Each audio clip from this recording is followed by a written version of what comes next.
Adding an image to your ClickFunnels page can enhance visual appeal and engagement. Here's how to do it. Open your funnel editor. Log into ClickFunnels. Select the funnel and the specific page you want to edit. Click Edit Page to open the drag and drop editor.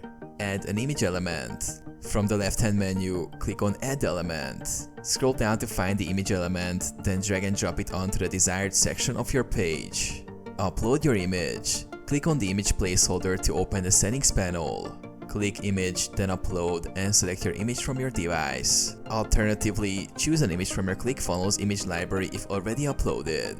Customize image settings. Adjust the size, alignment, margins, and borders in the settings panel.